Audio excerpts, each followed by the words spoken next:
Utak mo ba ay nakabubusog na bites ng California Maki? O pampainit ng tiyan tulad ng ramen? Kung ano pang Japanese food ang hanap mo, pampamilya man o pambarangay, abot kamay yan dito sa Barangay Punturi. Sa Japanese pop-up store na ito ni Ate Shai. Ohayo mga kabarangay! Halina at kami ay maghahain dito sa agahan natin. Good morning, Ate Shai! Ayan, Ate Shai, naku, ang ganda nitong pwestuhan ni Ate Shai, Brenda. Oo, tama. Si Ate Shai, ang kanyang pinagmulan ay corporate. Isa siya ang Bank teller. dati. Oo, last year lang, tumigil. At Last year lang. paano po kayo napunta mula sa pagiging bank teller ng isang malaking kumpanya, tapos ito, Japanese restaurant? Actually po, paborito ko po talaga yung Japanese food. Kaya inaral ko rin siya. Tapos at the same time, kapag naisipan kong mag-resign din po sa trabaho, dahil naalagaan ko rin po yung mga anak ko. Ilan ang anak mo? Dalawa po. Dalawa? Ilan taon na sila? Isa pong 6 years old, tsaka isang 4 years old. Okay, so katuwang mo yung asawa na mayroong corporate day job siya, meron siya talagang regular na trabaho. Ano ang iyong naging take away agad? Hindi mo pwedeng pagsabayin ang corporate sa ganitong klaseng negosyo? Opo, hindi po kaya. talaga kaya. Kailangan tutukan. Opo. Tsaka nag-aaral na rin po yung mga anak ko. Oo. And then, kumusta ang iyong mga unang mga steps sa pagpapatayo ng ganitong klaseng negosyo? Actually, nahirapan po talaga akong mag-desisyon na makapag-resign dahil medyo matagal na rin po ako sa trabaho ko. Oo. Tsaka gusto ko rin po yung ginagawa ko sa trabaho. Pero nagkaroon po talaga ako ng yung pinaka-gusto ko talaga, yung passion ko, na mas naaral ko po, na inano ko na siya as business. Oo. Dahil yung mga anak ko po, nag-aano po ako, na gusto ko silang matutukan din. Oo. At bukod doon, na kumikita pa. Tama. Opo. Tama. Yan, ikaw ba ay nag-aral para gawin to or sarili mo lang? Sarili ko lang po talaga. Nag-research po ako, tapos food tasting po sa mga kamag-anak, sa mga kakilala, katrabaho. Ayun, naging ano po siya, pumatok naman po siya. Ayun Pumatok yun, syempre. At ito nga, kamusta ang benta so far? Nakakaisang taon ka na? Opo, maganda naman po. Araw-araw naman po, nakakakota naman po kami. Oo. Tapos, Oo. kapag may mga sa office po, may mga sila, yung 160 packs, 200 packs. Oo. Yun po, nakikater din po namin yung mga bento. Oo. Yun po. Oo, ang mga bento meals Mga natin. bento Pero meals tanong din natin po. sa kanya, my friend, nung una ba, kumusta? Mabenta ba agad? Kasi Hirapan ka ba? kasi medyo sa lugar, sa location. Oo, akala nila Japanese restaurant baka medyo high-end, pero paano mo nakukuha maging affordable, reachable ito sa mga kabarangay natin? Nung una po, talagang malakas siya. Tapos yun, yung mga nasa kalagitnaan na po, medyo naramdaman ko na medyo mahina na. Pero dahil siguro naisip ko medyo pricing ako. Sinubukan lang din ng mga taga dito. Pero umano naman po, lalo na nung December, nagtaas po talaga siya lalo. Kasi mga panghanda po nila sa mga event, sa mga sa mga reunion. Oo. Ayan. Mga Kita-kita. party. Oo.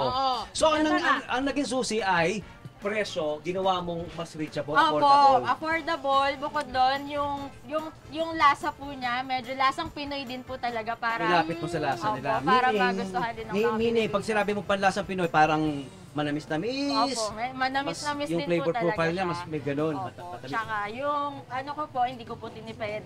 Kahit medyo yung presyo niya, binaba ko na rin dito Hindi sa ka lugar nagkompromiso namin. sa Hindi po ako nagano sa ingredients. Kasi po. kailangan pa rin, pag sinabi mo Japanese, dapat Japanese ang ingredients. Opo. Ano po mga binibenta natin? Bukod dito sa ating Ito platter, na, ito yung yung tray pinakita natin. ko. Ang ganda ng mga Ito yung flavor ating, niya, anong tawag dito? Ito po, cheesy, Ebi almonds po. Okay, may almonds Opo, may siya. almonds. Ito naman po, yung baked sushi, ginawa ko pong roll. Oh, wow. Tapos, ito po yung pinaka-best seller namin, California Overload. Okay. And then, yung Ebi Sushi namin, yung hipon po na pinakuluan siya, pero may mga sauce din, special sauce po kanila. So ito, anong tawag dito sa tray na ito?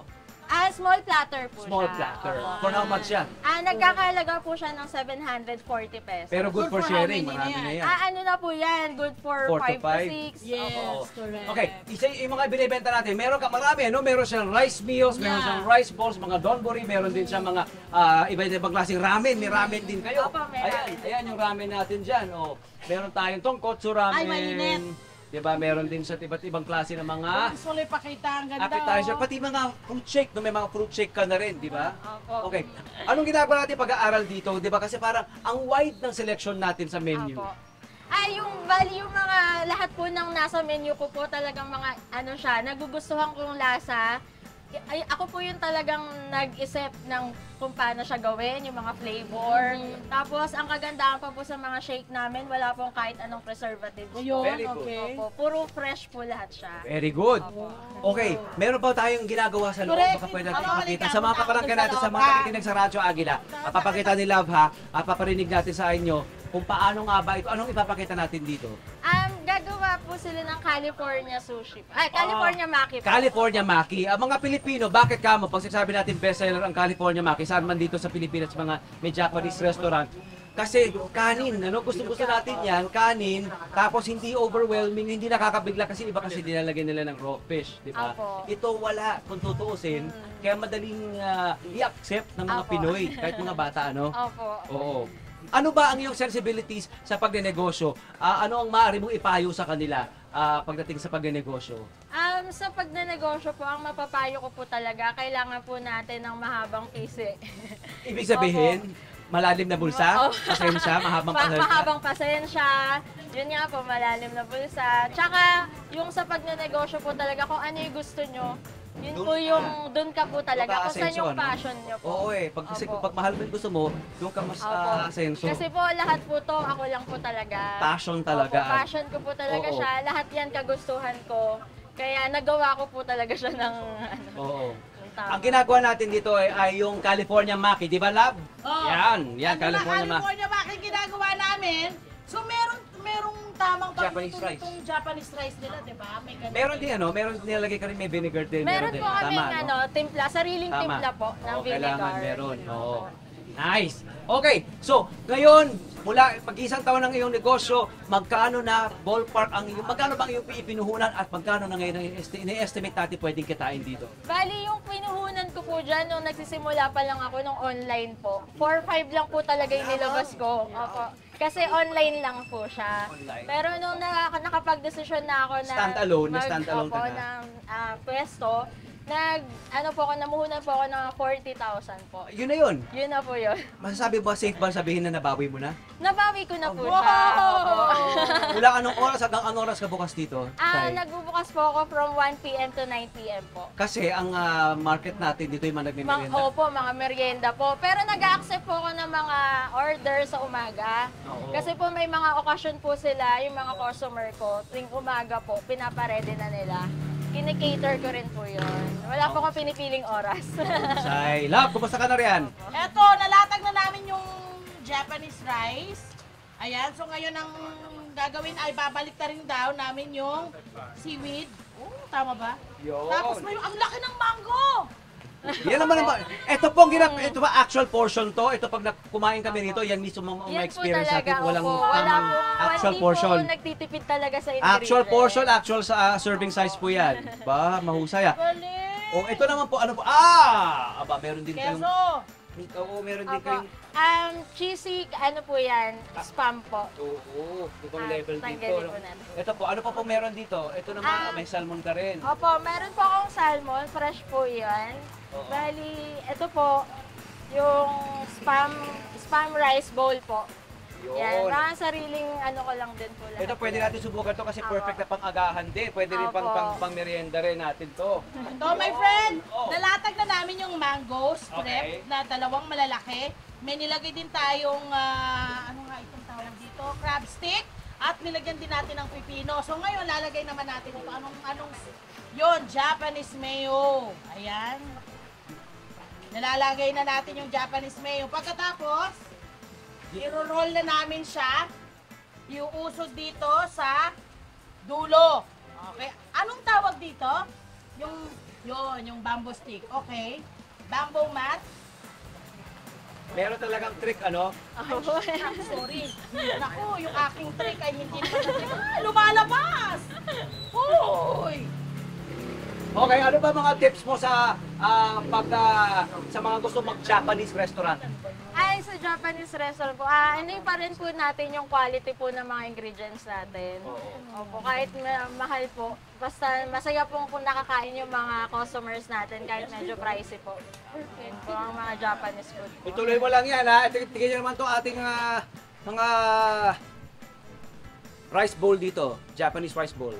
Oh, ano tayo para siyang donburi, ano? Opo. Ayun. Yung. Yung. Yung! Uy! Nadali lang! Umuna, naunat pa sa akin. Tignan natin.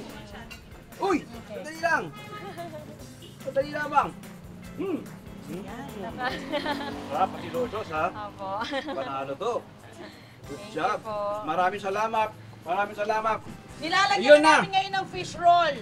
O yung, tama ba tayo yung itlog na isda? Opo, fish roll po. Paano bibel? Ah, dito pala. Sorry, pasensya na. Okay. Sorry, Sa pasensya na. ibabaw lang. Saya. Ayan, nilalagay na namin ngayon ang fish roll. Malulugi sila ngayong araw na to. Dahil sa akin, dahil parang nilagay ko na lahat ng fish roll. Okay, and then, anong susunod kong gagawin? Ah, okay na yun. Parang ang pangit ng akin. Bakit yun parang sabog-sabog? Sabi ng mga fish roll sa akin, what are you doing to what? Okay, ayan. Okay, and then, slice na natin ito. Nako. Ito na nga. Bawal dito, my friend, ang ano, parang nagmamadali or hindi ma-gentle. Parang mawawasak. Okay. Ano ang tamang pagkat? Na to, Miss Shai. Opo, Anong tama? ganan nyo lang po yung pag-slice po. Patingin mo na sa gitna, ito. Opo. Hawakan ko. Anong paborito mo sa mga itinitinda mo? Paborito ko po talaga yung yung overload po. Overload, yung maki Opo. overload. Opo, California Maki overload. California Maki overload. Anong paborito ng mga customer, mga kabarangay natin? Yun po talaga Yun yung lang. pinaka-best seller namin. Tsaka yung cheesy spam roll po. Kasi talagang ano siya sa pang Pinoy po talaga Gusto to. nila yan, Opo. keso. Mahilig tayo sa Opo. keso.